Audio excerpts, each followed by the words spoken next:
from about 15 years on up, a great deal of my thoughts were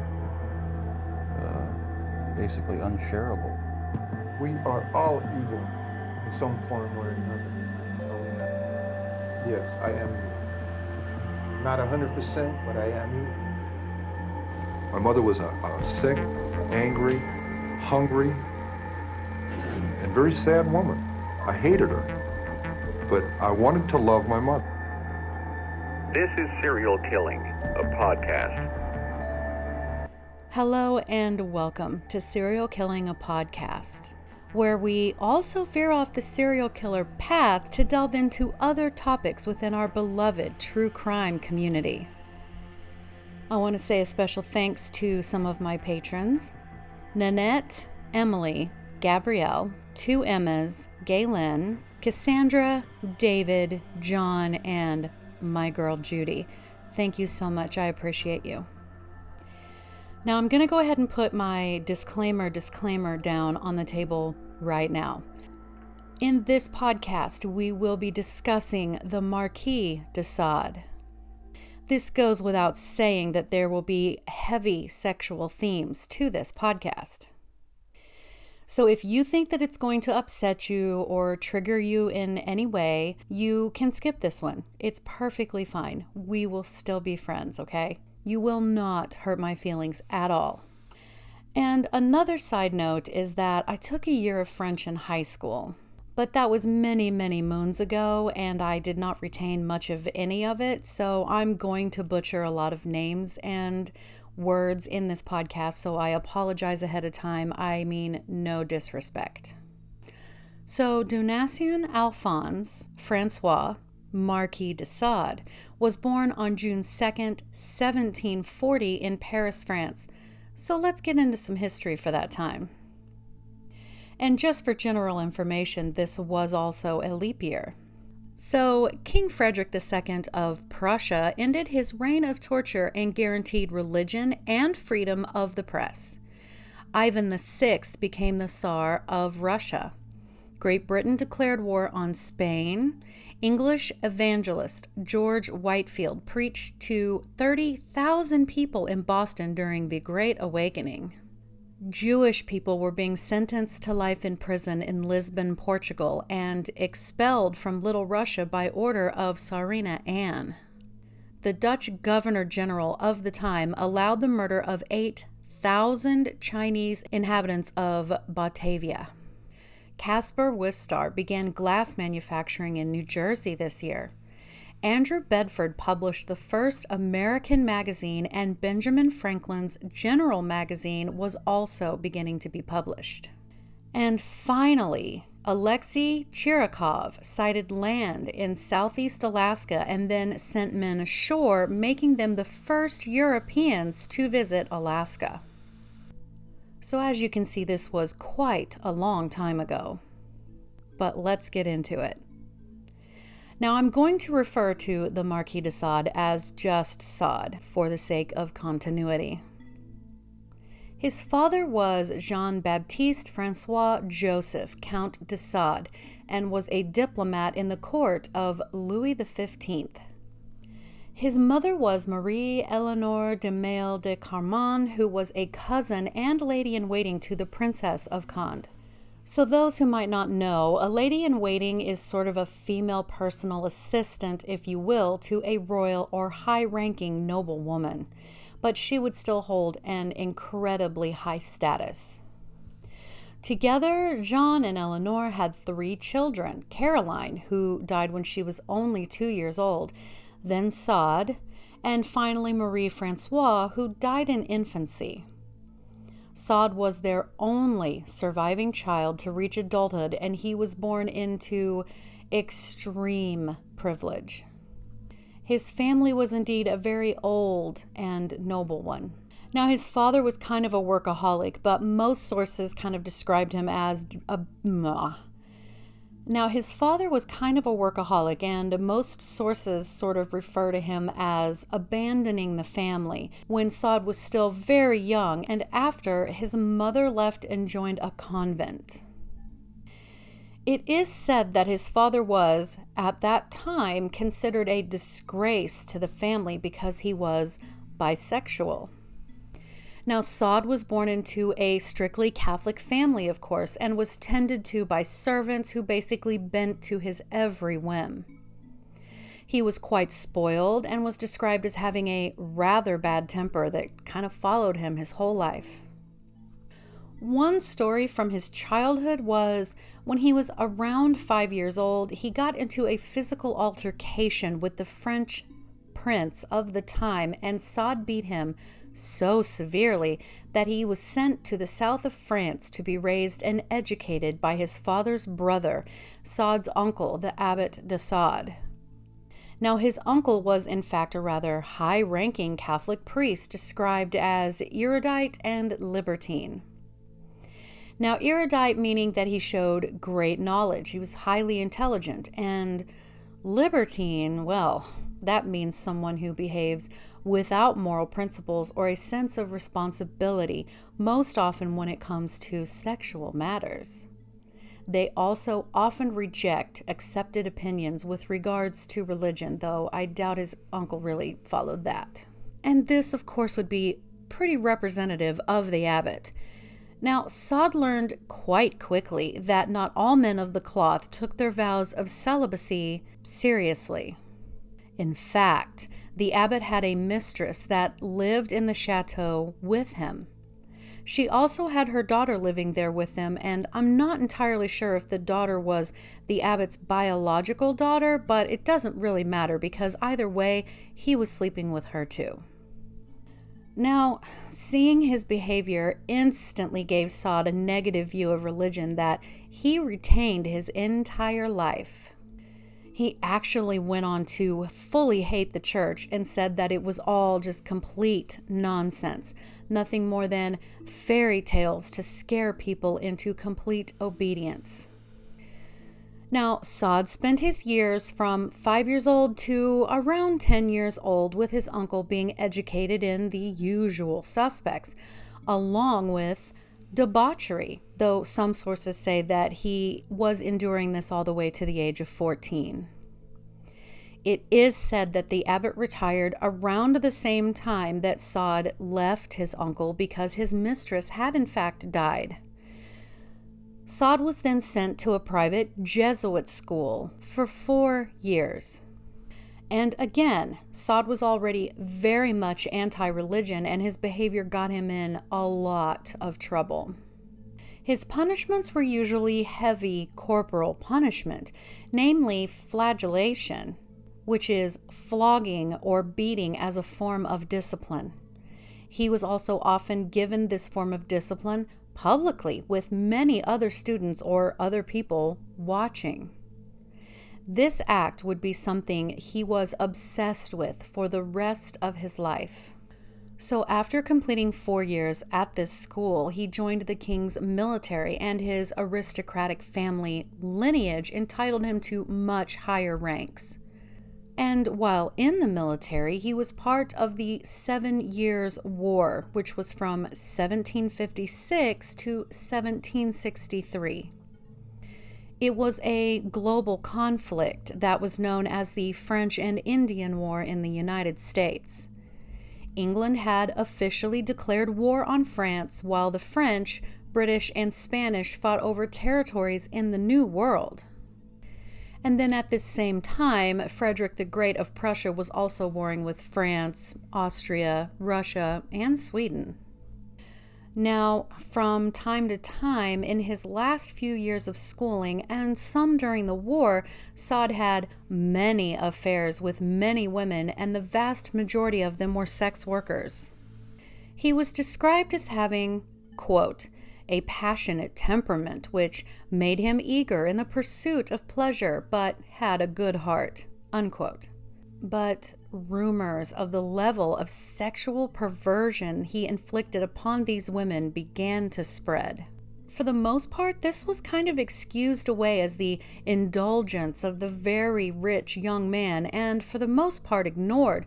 But his father, who had heard of his son's behaviors, started becoming a bit desperate to see his son settle down before he ruined his reputation forever. And that's pretty much his childhood, so let's take a look.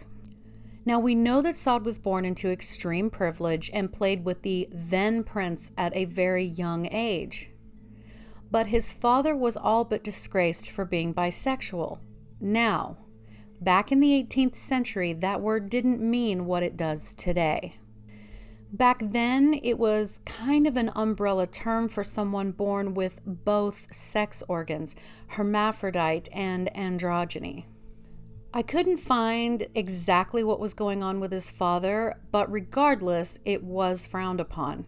He basically abandoned his wife and very small son to constantly travel as a diplomat in political affairs. Now, Sade's mother also abandoned him at a very young age, choosing to join a convent. So he was sent to live with and be educated by his uncle, who was a priest. His uncle was having a sexual relationship with a woman as well as that woman's daughter, which is strictly taboo for a Catholic priest and just taboo all over the place. And we know that young Sade was exposed to this highly sexualized relationship. Now, very young children are particularly likely to be distressed or upset by early overexposure to sexual situations. This, of course, would have been Sade's initial exposure to sex education. The earlier the exposure, the stronger the permissive sexual attitudes as well as first-time sexual experience.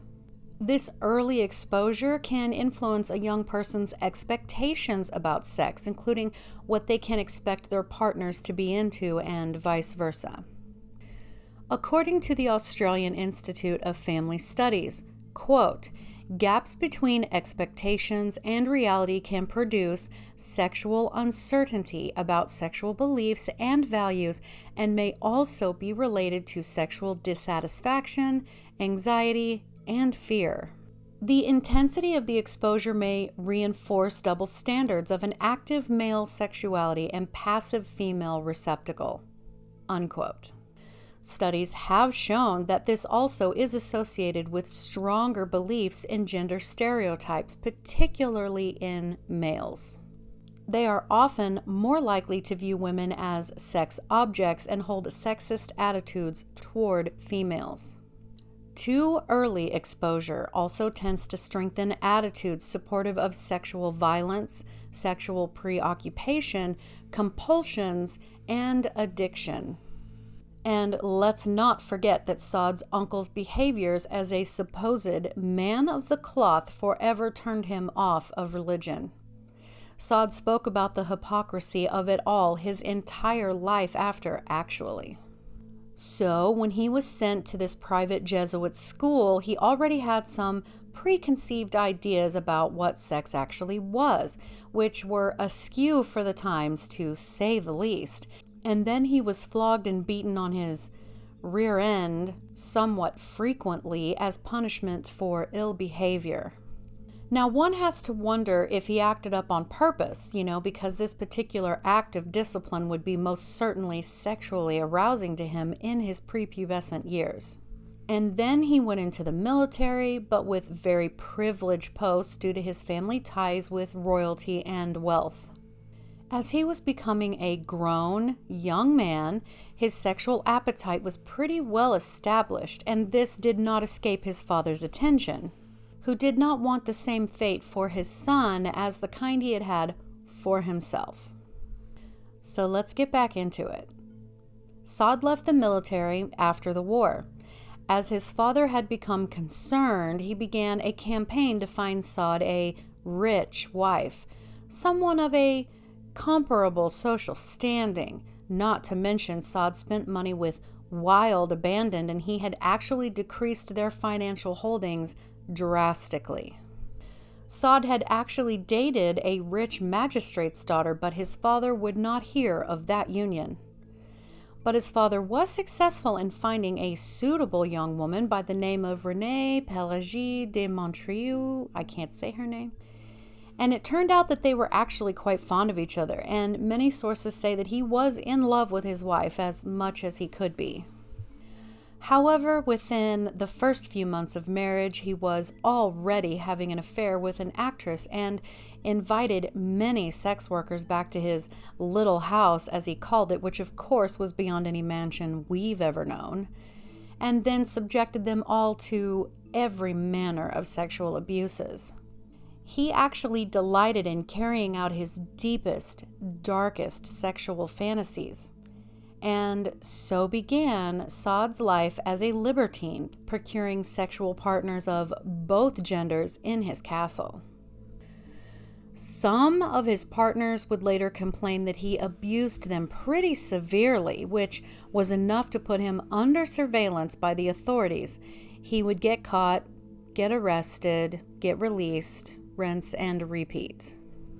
One such example would be a woman he forced to incorporate Christian crosses into his sexual acts, not only using the crosses in very untoward manners, but he would also demand that she say that God wasn't real and other such very blasphemous things, and would still be really considered that even today.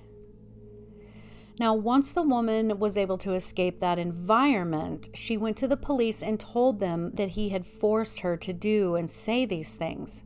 He was promptly arrested and imprisoned, but then was just released shortly after. This, of course, did nothing to deter his attitudes and acts of sexual depravity. Now, together, Sade and his wife had 2 sons and 1 daughter. But he also, quite openly, was having an affair with his wife's sister, which he took traveling with him. And while his wife did love him, she did grow tired of his antics, but divorce really wasn't much of an option, and it was extremely difficult. Then in 1768, the 28-year-old Sade was approached by a, quote, widow beggar asking for money. He said he would hire her and pay her for her services. She was under the impression that those services meant being a housekeeper. Oh, how she was very wrong. Now, back at his castle, he, quote, ripped her clothes off, threw her on a couch, and tied her by the 4 limbs, face down so that she could not see behind her. He then whipped her, made small incisions into her bottom, and then dripped melted wax into them, unquote. Now, she was later examined and had no such cuts, and Sade stated that he had simply put ointment on the welts that he had put on her from her whipping. Regardless, once she got away, she threatened to turn him in. His mother-in-law, of all people, attempted to pay the woman for her silence, but the damage to his reputation was already done. He was sentenced to the fortress near Lyon for his offenses. Once he was released, he returned to his chateau. In 1772, he traveled to see if he could round up some money because he was pretty far in debt at this point. While out, he told his male servant to go round up some sex workers, to which he did. Sade, of course, had his way with them, committing his usual sexual excesses. And his male servant also engaged in these acts with Sade and the women. This would, in today's terms, be considered a group orgy, and these women were into it, at least at first. Now, Sade had made available these sort of candies that had been laced with an aphrodisiac known as Spanish fly. Later, the women began complaining of stomach pains and were just convinced that they had been poisoned. So Sade and his male servant took off, but they were caught and arrested and sentenced to death. But they escaped. So he again went back to his castle, and he rejoined his wife, who finally gave in and began to partake in his sexual excesses. Employees of the couple complained of being fondled and constantly molested, to the point that they would have to quit, so they had an ever-rotating staff. In 1774, the now 34-year-old Sade reportedly caught and kept 6 small children, 5 girls and 1 boy, for 6 weeks. It is said that he subjected them to all manner of abuse, and his wife did nothing to stop him. This, of course, makes him a pedophile. Now, the parents of these children complained, and Sade was forced to flee to Italy. During this time, he began to write, and in 1776, when the United States colonies declared their independence from Great Britain, Sade returned to his home, hired more servant girls who soon began to escape him, but he did continue to write. Now, eventually, his wife's mother, his mother-in-law, had had enough. She had Sade arrested and put in prison in 1781. He proclaimed that he was, quote, an unjust victim of his reputation and others' hatreds, unquote. He continued to write, and Marquis de Sade translator Richard Seaver said in an interview that he would have never been the writer that he became had he not been imprisoned. Now, Marquis de Sade actually wrote several works, including, quote, the 120 Days of Sodom, unquote, which, side note, 50 pages in, and I was thoroughly scandalized and also disgusted due to the constant mention of children. There's even a section about 600 ways that you can, quote, have your fill with people, young and old, male and female, singularly or in groups. It's quite something, and very disturbing, and yet fascinating. Well past what is still outside of the sexual experimentalists. Now, this particular work he wrote in very teeny tiny handwriting on a very long scroll, said to be 39 feet or 12 meters long. It is said that this work in particular remained unfinished, and he had to hide it in a cell wall. In his writings, you get the sense of complete claustrophobia, his hidden tunnels and dungeons. You can tell that him being imprisoned was making him quite mad. And yet, his life in prison was a life of luxury, never mistake it. When he was transferred to Bastille, described as a 4-star hotel of prisons, he was allowed to bring with him his pets, expensive wall hangings, musical instruments, and so on. And then after years there, he began to put on quite a lot of weight, actually becoming quite obese, or described as quite obese. And yet, he continued to write. He supposedly wrote a very scandalous pamphlet against Napoleon himself. Sade wrote novellas, tales, short stories, all later published. So the last few days before the French revolutionaries stormed Bastille in 1789, he took some kind of tube from his chamber pot, his toilet, and used it as sort of a megaphone and shouted out of a window, quote, "They are massacring the prisoners. You must come and free them," unquote. And then he spent the last part of his life at Charenton Insane Asylum. His repeated protests had zero effect on Napoleon, who decided to see to it that Sade had no freedom of movement, and yet he managed to keep sort of an affair going on with a 13-year-old girl, the daughter of someone who worked at his asylum. Sade was also able to put together plays that he was able to get the other prisoners to act out. I mean, Lord knows what that was. And then he had begun to write a 10-volume novel when he died in 1814 at the age of 74. He had spent around 32 years of his adult life in and out of various prisons and asylums. He did, in fact, leave a will instructing that his body was not to be autopsied under any circumstances. His body was to be left for 48 hours in his chamber before promptly being buried. His wishes were not followed. His skull was removed for examination after he had been buried, and his son had all of his remaining unpublished works burned, including the novel that he had begun to write that was unfinished. Now, of course, as you can imagine, his descendants were so scandalized by his life of sexual excess and the reputation he had left them all with that they all but pretended that he did not exist. He was not to be discussed. And then in the mid-20th century, when the Comte Xavier de Sade took up the title again and began showing interest in his ancestors' works. In fact, Xavier had not even known of the Marquis de Sade until the late 1940s when he was asked for an interview by a journalist. The family has actually continued to learn and be proud of their ancestor. An interview with one of them brought up that they are beginning to actually put together even a wine under Sade's name. So, Sade wholeheartedly believed that society and their rules were a construct to suffocate what humans wanted naturally, the weak attempting to control the strong.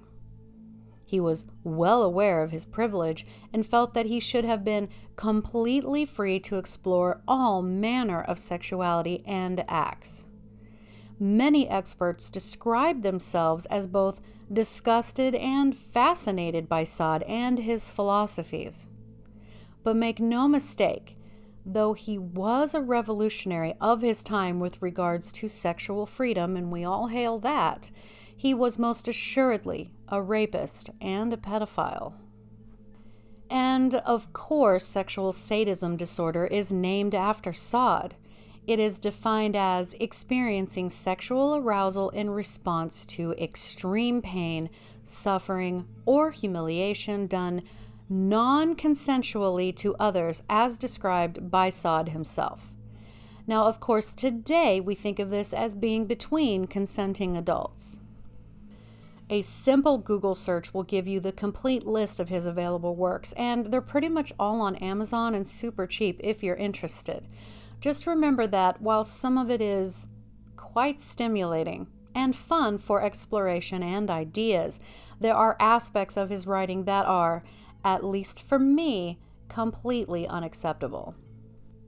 It is said that Sade made the argument that everyone should embrace atheism, reject society's beliefs about pleasure and pain, and that if he committed any crimes while seeking true pleasure, then it cannot be condemned. So, was he a depraved monster or misunderstood genius? What do you think? Leave me a comment down below for the video or DM me on Instagram at serial_killing, or you can email me at serialkillinginstagram@gmail.com. And as always, thank you so much for listening, because I know you could be listening to anyone else, but you chose me, and I really appreciate that. Have a great day.